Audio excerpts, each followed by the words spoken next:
Kembali bersama Benang Merah, saya mau minta reaksi dari Pak Putu mendengar ini, temuan ijazah. Boleh Pak Putu. Agar lebih Iya. tajam. Mas Tony, Ya. ini Pak Putu mau bertanya kepada Anda. Silakan Pak Putu. Mas Tony, saya mencoba mendalami soal kepala daerah tadi yang Anda buatkan ijazah palsu untuk tingkat SMP dan SMA. Ya, pertanyaan saya adalah, apakah sebelumnya kepala daerah itu sama sekali tidak punya ijazah SMP dan SMA? Sama sekali tidak? Kemudian Anda buatkan yang baru?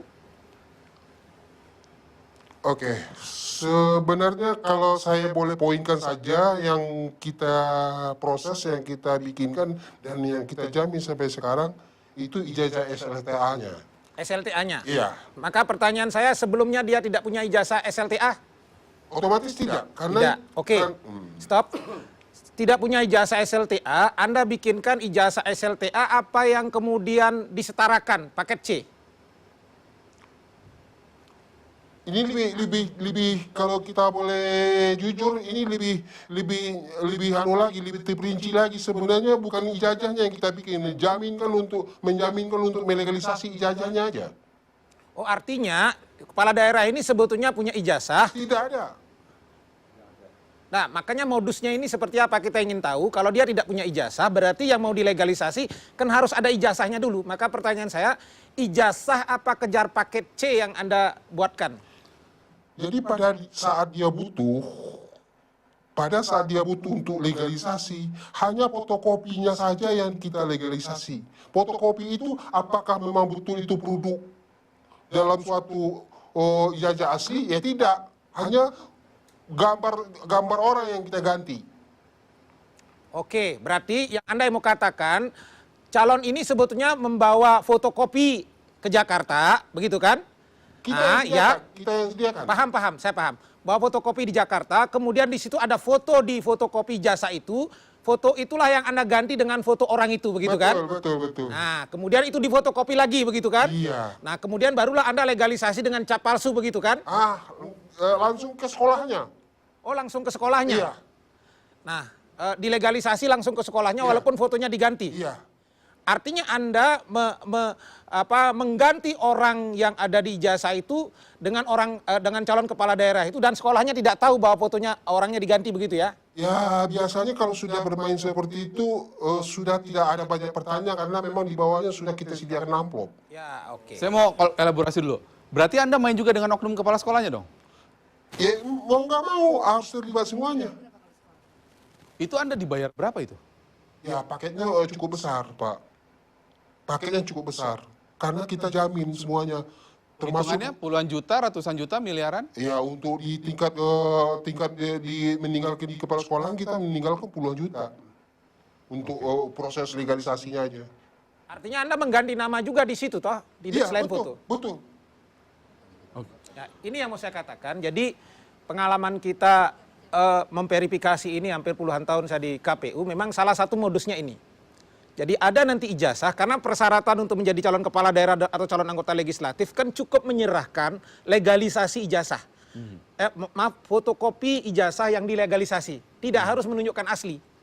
Nah, oleh karena itu begitu dia difotokopi ijazah itu, kemudian dapat legalisasi dari sekolah, dengan kebenaran formil ini saja, kalau kemudian KPU-nya di situ tidak teliti, tidak peduli, tidak ngecek lebih dalam, maka lewat ini barang. Ini yang menjelaskan kenapa ini lewat ini barang. Ini modus pertama. Modus yang kedua yang pernah terjadi, dan modus yang dilakukan ini pernah menimpa salah satu petinggi partai di Indonesia. Pada pemilu 2019, tahun 2009, yang begitu saya datang bersama salah satu anggota Bawaslu di salah satu tempat di Jakarta, dan kita cek dari legalisasi itu, ternyata nomor induk yang tertera di nama itu adalah milik orang lain. Dan dari pengakuan di sekolah negeri itu, yang bersangkutan caleg ini, ketua partai ini, ternyata memang tidak selesai sekolah sampai 3 tahun di SMA itu. Baik. Artinya modus ini ketemu. Modus yang kedua adalah aspal. Ijazahnya asli, benar-benar asli, tetapi sebetulnya itu diproduksi tidak ilegal. ada nomor induknya, ada ininya sama persis itu, yang kemudian inilah diproduksi ilegal. Ini modus kedua yang sering terjadi. Dan modus ketiga yang terjadi juga adalah ijazah setara. Jadi dia tidak pernah ikut kursus paket C, kejar paket C. Di beberapa daerah pernah saya temukan di Jakarta sampai 10 orang, 11 orang paket C, tetapi sebetulnya secara rasional dia tidak pernah sekolah di situ karena tinggalnya jauh di timur, jauh di barat begitu, tapi dia dapat paket C. Dan ini memang ketika awal-awal dulu terjadi. Fenomena ijazah palsu ini sebetulnya kalau mau saya katakan, kalau bicara trennya sekarang tidak terlalu buruk sebetulnya. Ketika proses peralihan rezim tahun 99 dan 2004 kemarin itu yang banyak sekali. Jadi ketika terjadi pergantian rezim kan kemudian banyak anggota DPR kita waktu itu kualitasnya agak buruk ya. Baik. Mantan tukang ojek, mantan preman tiba-tiba masuk parlemen dan tidak punya ijazah. Nah, tahun 99 tahun 2004 itu yang saya kira kasusnya agak cukup besar pada saat itu. Pak Menteri mungkin Anda mau Ya, bertanya? kalau yang di perguruan tinggi ini setelah fenomena yang terjadi muncul di lapangan, itu adalah ada seseorang, dia itu tidak kuliah tapi dapat ijazah. Ini yang sehingga tidak pernah kuliah dapat ijazah, ini yang harus kita lacak. Kami punya namanya pangkalan data pendidikan tinggi. Di pangkalan data kami punya data mahasiswa se-Indonesia, 7 juta mahasiswa kami punya data. Sehingga dalam jumlah ini kami lacak. Si A dari universitas apa, proses pembelajaran gimana itu ada.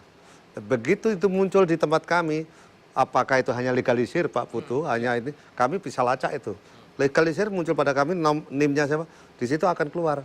Oh ini NIM-nya orang lain, maka ini ijazah palsu. Pada tahun 2016 ini tidak main-main, memalsu ijazah luar negeri, untuk sekolah di luar negeri, mengambil S2 di luar negeri. Ternyata di sana gagal kuliahnya.